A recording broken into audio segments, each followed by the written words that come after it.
Hi again, Mark here from Talkingbass. Today we're looking at a preview lesson from the upcoming Groove Trainer Volume 2 course over at the Talkingbass website. This is the follow-up to the popular Groove Trainer Volume 1, in which we worked through a series of bass grooves written exclusively for the course to work on your technique, rhythm and general playing ability in a step-by-step progressive manner. Volume 2 focuses on 16th note grooves, swing 8th notes and some different time signatures such as 2-2, 6-8 and 12-8. These grooves cover a variety of different styles from pop through rock, metal, reggae, jazz and Latin. There are 60 grooves each with a complete coaching lesson as well as a set of regular bass lessons introducing all of the new concepts in turn. The course will be released in early March. It's been in development for the last few months and today we're looking at one of the grooves focusing more on the picking hand. This groove could be seen as a technical etude and should be great practice for those of you looking to develop speed and stamina in your finger picking. So without further ado, let's check out groove number 34 from Groove Trainer Volume 2.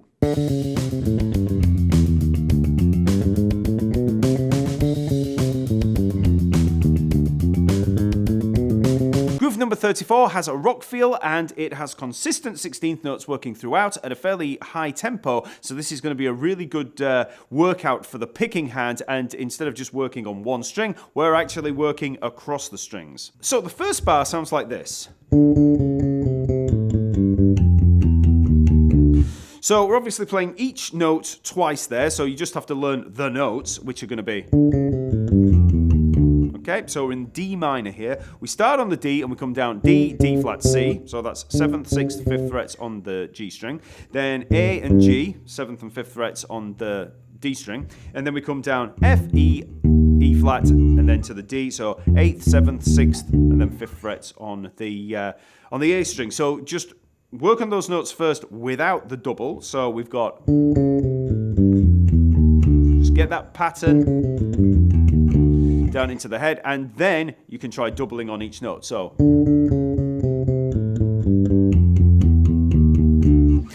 picking hand, starting on the second finger and just alternating throughout. In terms of the fretting hand, I mean, there's a couple of different ways you could do it. You could actually start on the third finger and come third, second, first, but I tend to play this fourth, second, and then first finger. Just using the fourth and first finger throughout, so fourth, first, and then fourth, third, second, first. But like I said, you could come down 3, 2, 1, so.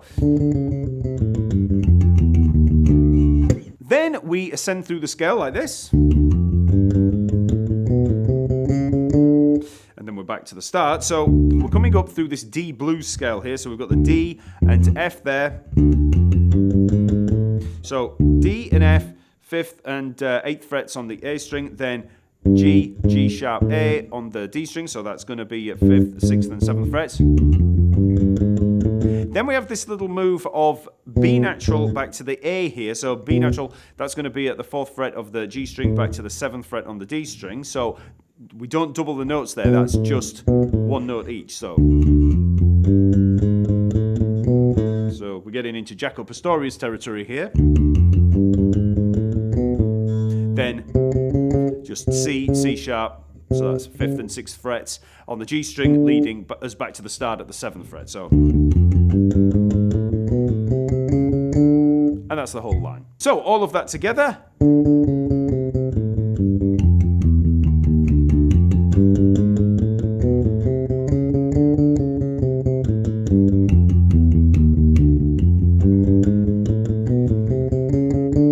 As I said, this is all alternate picking throughout, starting on the second finger. And in terms of the thumb position, you want to start on the A string there with the thumb. So we're muting off both the E and the A string. Then when we come down onto the A string to play that, that's when we jump back with the thumb onto the E string.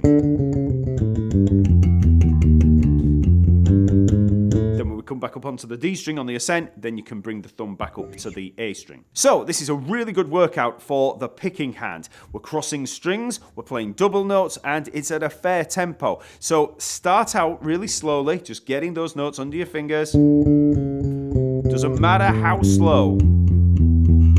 And you'll obviously be learning it out of time when you're getting the notes under your fingers, but then when you've got them down, just start at that speed. keeping a nice relaxed technique, paying attention to every aspect of both hands, the thumb position, the alternate picking, the fretting hand, and relaxing both hands all the time. Okay, so as you build up speed then,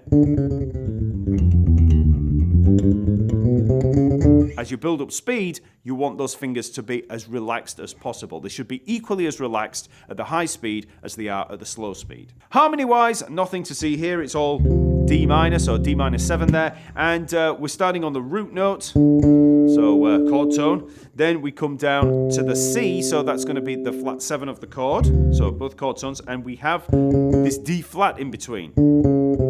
Okay, so that is a chromatic passing note. So any of you that have worked through the Chord Tone Essentials course, you'll know all about chromatic passing notes. It's just filling in the gaps between the chord tones. There's a chord tone, there's a chord tone, fill in the gap, okay? Simple as that.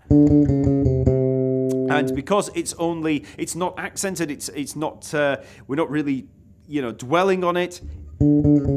It's just in passing. So that's why you can place these dissonant notes in there. It's a non-chord tone. It's nothing to do with the key at all.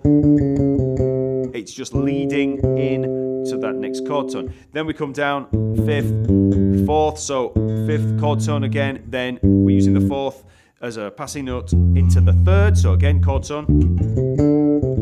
So we're outlining the chord tones, and then after we've played that flat 3rd, we're going to move down to the root, and so we're going to fill it in with passing notes. So we got that, the E and the E flat. That E flat is a chromatic passing note. It's basically a double approach to that root. But like I said, remember, we're just filling in the gaps. There's the flat and 3rd. There's that first, the chord tones.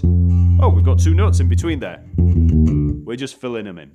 Then on the ascent, we're working up through this blues scale, but a blues scale basically is a pentatonic scale with a chromatic passing note in there. So we've got the root and the flat 3rd, so that's the chord tones. Then we've got this passing note of the F and F sharp leading into the, or you could see it as a chromatic approach, leading into the 5th. So there's the chord tones, there's the passing notes, and then we've got this B there as a passing note into the 7th. So that's where we get the Dorian side of this from. So B natural, Dorian.